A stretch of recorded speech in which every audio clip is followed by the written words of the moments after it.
Selamat pagi semuanya. Pagi. Oke, terima kasih ya udah meluangkan waktu di pagi hari ini buat kita diskusi.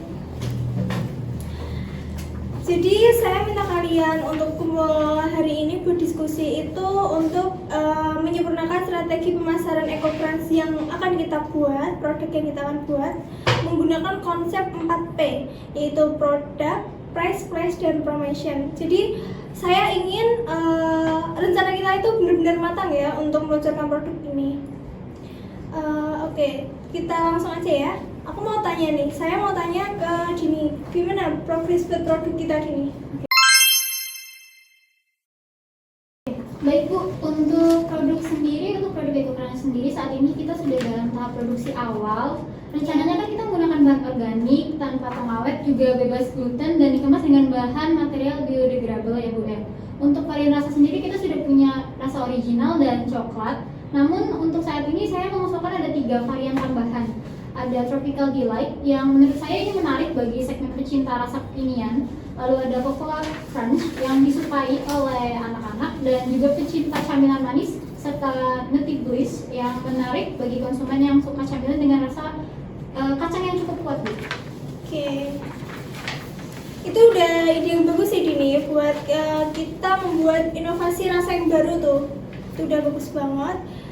Terus saya juga Bu, sebelumnya saya juga menyarankan untuk adanya kemasan ukuran kecil untuk segmen konsumen yang ingin mencoba sebelum membeli dalam jumlah yang besar Bu.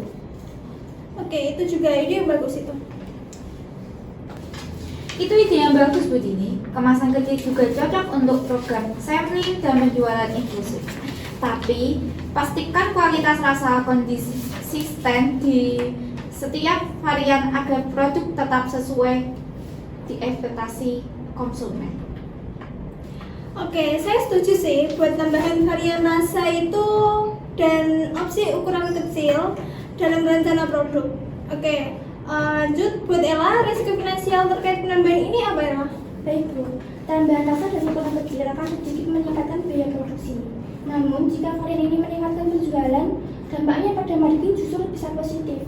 Saya akan hitung ulang biaya per unit untuk memastikan profitabilitasnya tetap terjaga. Oke. Dari sisi distribusi, ukuran kecil juga memudahkan penetrasi pasar. Kita itu bisa menggunakan untuk display di kasir supermarket atau minimarket yang cocok untuk pembelian impulsif juga Bu.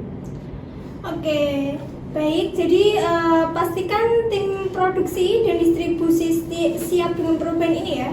Jadi kita selanjutnya mau membahas apa ya? Kita bahas price dulu.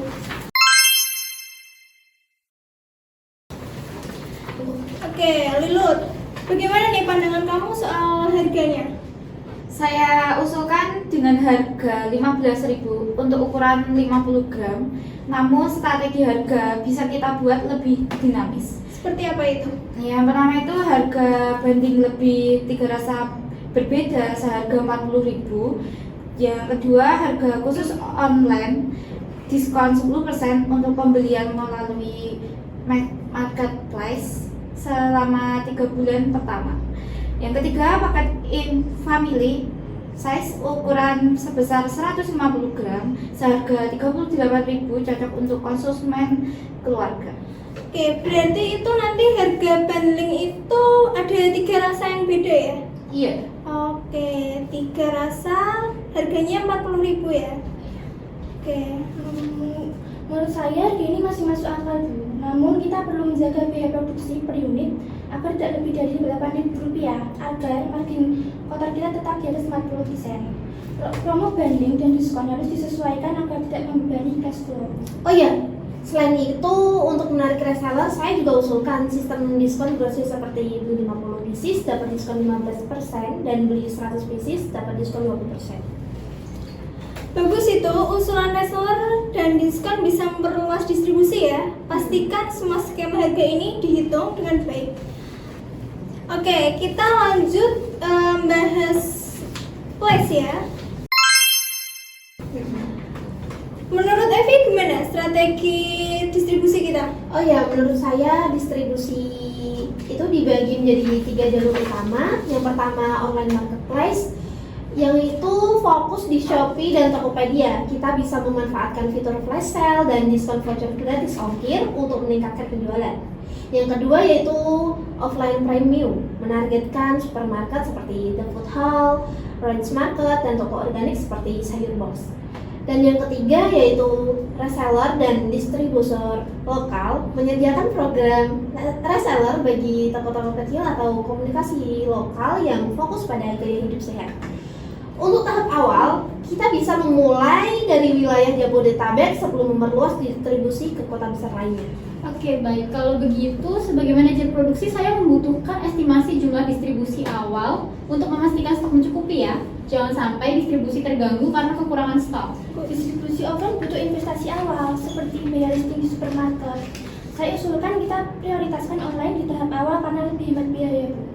Oke, buat yang tadi 3 jalur utama yang distribusi itu, Bu Evi, saya mau tanya, berarti kalau yang online marketplace itu kita manfaatin fitur flash sale itu yang kayak misal setiap misal di bulan Desember nih, kita manfaatin 12-12 gitu ya Bu ya? Iya, benar. Oke, itu juga bisa sih buat ningkatin penjualan kita. Setuju banget buat pendapat kalian. Fokus awal ke online dan reseller sambil mempersiapkan masuk ke supermarket premium itu tadi. Lalu gimana nih dengan promotion kita? Saya pengen Bu Lilith bisa menjelaskan tentang rencana promosi kita ya. Jadi promosi dibagi ke beberapa tahap. Yang pertama ada media sosial, yaitu kampanye snack sehat cinta bumi di Instagram dan di TikTok agar konsumen berbagi pengalaman mereka dengan hashtag EcoCrunch Challenge. Yang kedua, kerjasama influencer, yaitu undang influencer kesehatan dan gaya hidup untuk membuat usulan produk fokus pada mikro influencer agar lebih personal dan sehat biaya.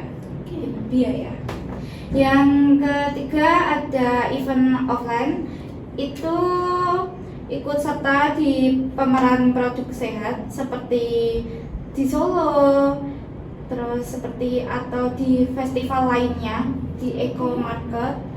Dan yang keempat itu ada sampling program, bagikan sampel gratis di gym, kafe sehat, dan acara komunitas. Yang kelima, promosi pelanggan setia buat membership program dengan sistem poin yang bisa diukur diskonnya. Oh ya, dan untuk reseller kita bisa tambahkan materi promosi yaitu berupa spanduk kecil atau juga kayak poster besar. Mereka mudah menjual produk-produk di toko masing-masing mereka. Oke, untuk tadi rencana promosi kita bulut yang snack sehat cinta bumi itu jadi di Instagram dan TikTok ya. Iya. Jadi biar yang pengguna Instagram dan TikTok itu bisa pakai hashtag EcoCrunch Challenge. Oke, itu ide yang bagus sih. Lalu menurut saya semua ini harus diukur efektivitasnya, Bu. Saya sarankan kita alokasikan anggaran promosi maksimal 20% dari proyeksi pendapatan 3 bulan pertama. Baik, strategi promosi kita terlihat lengkap ya. Pastikan pelaksanaan kampanye ini berjalan dengan sesuai rencana. Oke, berarti untuk diskusi hari ini yang kita hasilkan itu yang pertama tentang produk ya. Jadi seperti yang disampaikan Bu Dini tadi, kita ada tambahan varian rasa, itu Tropical Delight, Cocoa Crunch, Nutty Bliss, dan kemasan ukuran yang kecil. Oke. Lalu untuk price-nya tadi ada usulan untuk 15.000 dengan strategi bundling, sama ada diskon reseller dan paket ukuran besar ya. Oke, lalu ada place, nanti kita fokus awal di distribusi online, reseller lokal dan supermarket premium sebagai langkah lanjutan. Buat promosi tadi ada di media sosial seperti Instagram dan TikTok, itu kita juga bisa pakai influencer. Juga kita bisa di event-event offline, ada sampling juga dan program loyalitas. Oke, saya harap semua tim bisa bekerja sama agar rencana ini terrealisasikan ya. Kita jadwalkan rapat lanjut 2 minggu lagi untuk mengevaluasi progres. Siap, Bunda. Oke, saya tinggal dulu ya. Ya.